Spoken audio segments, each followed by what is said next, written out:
Okay, but a rainy, dreary day.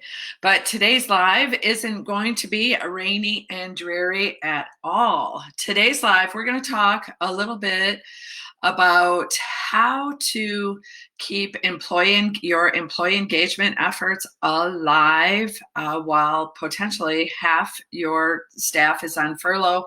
Maybe all of your staff is on furlough. Maybe, some of them, maybe you only have one person that's off right now, excuse me, or potentially working remotely.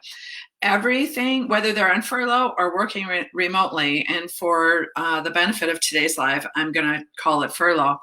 So really interesting if you do any reading on the difference between being laid off and being furloughed. I didn't know this until I started researching this topic, is that even in the biggest economic downturn of our world and our country, the Great Recession, that even then that a lot of employers didn't use furlough.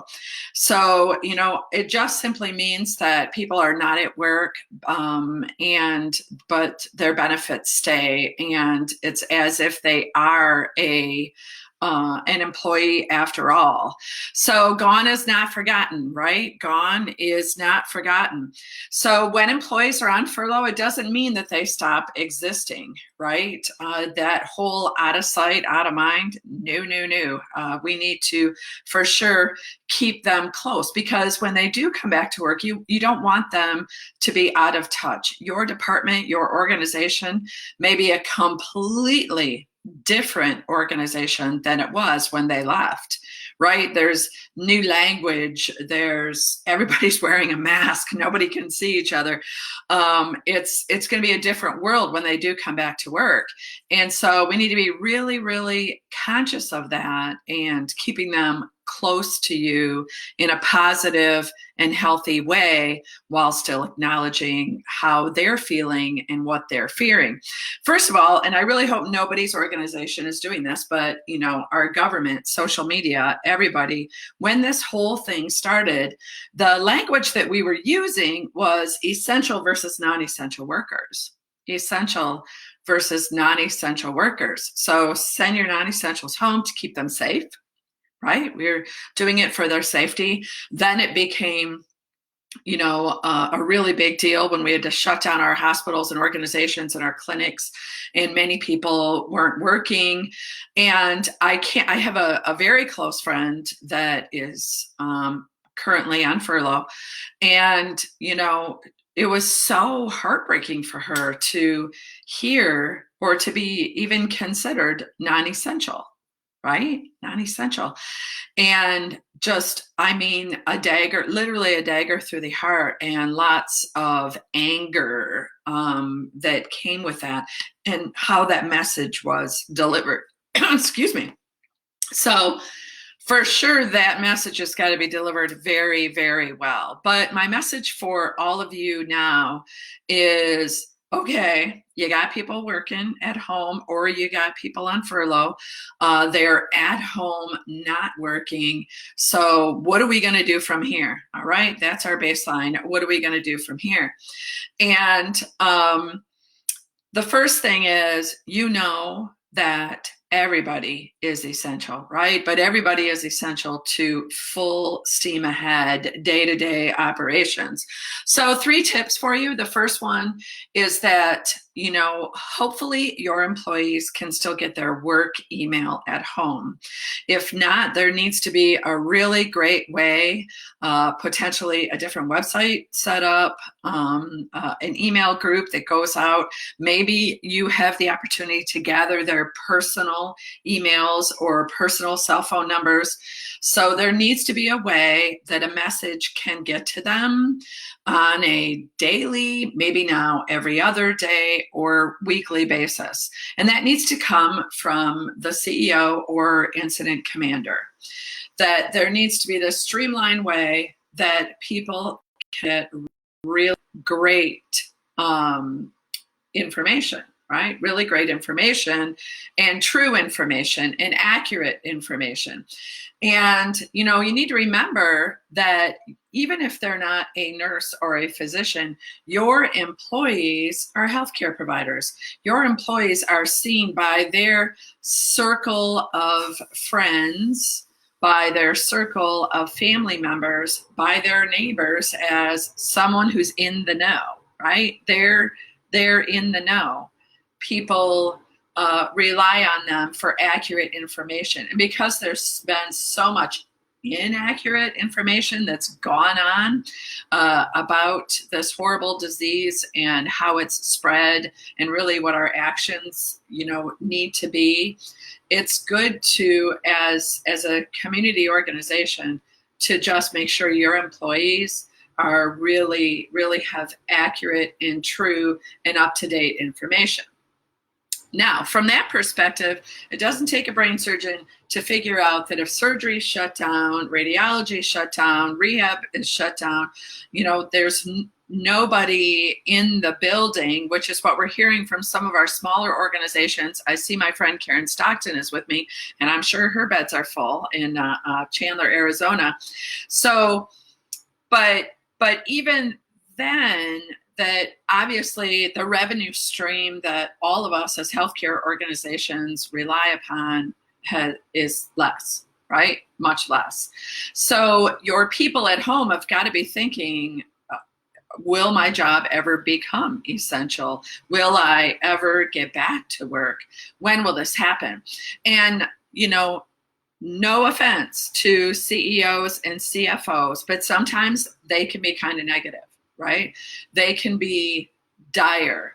And what they're doing is they're erring on the side of caution. They're trying to be conservative. That's just their nature. That's what they do. But it's up to you as a leader to then interpret it. So the second tip is to continue to round on people. You're not going to ask them the same questions, but certainly, you know, set up a Zoom with your people that are home on furlough, call them on the telephone, do a check-in, tell them that, you know that their life has become a new busy, or maybe it hasn't. Maybe they're suffering terribly from loneliness, but you want to make sure that they understand the communication that's coming out from your organization. And you also want to let them know that they are still essential and that they care and that you care about them, that you're concerned about them. So, you know, the communication that needs to go out to furloughed employees is reliable. They know where to go to get this information, transparent, always. But what you're going to provide for them, that little 4-letter word that's so extremely important that some people can't gather for themselves, is hope, right? That is up to you to deliver hope to them, to ask your rounding questions in a different way. Did you wake up, or in a different way? Did you wake up well today? How are you doing? Are you safe?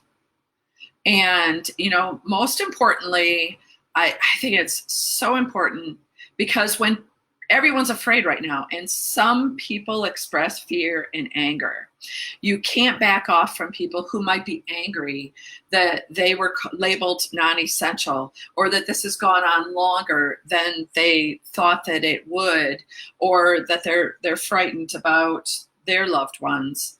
They want to come to work, but then by the same token, maybe they have an underlying chronic disease that's, you know, making it so that they need to be furloughed, or they're caring for elderly parents. You know, whatever it is, call that elephant out. Is there anything that you're afraid of right now? What are your fears? What are you concerned about? And how can I help? How can I help you? I'm here for you, right? You know, how are you doing? How do you feel? Are you well? Are you safe? What do you need? Are there any resources that I can get for you? And what are you frightened of? What's worrying you? I want to let you know, did you read David, the CEO? Did you read David's report? What scares you about that? And how can I help? And please make sure that you're reading it every time. Your employees might say to you on the phone, I don't like to read it. It's too much doom and gloom, right? I've been hearing that from healthcare workers too. Okay, but we can't stick our head in the sand, right? You have to prepare them. They're gonna come back to a different organization. The third thing is, it doesn't have to all be up to you to keep these people engaged, and have their homies, right? Engage your employees to help you with this.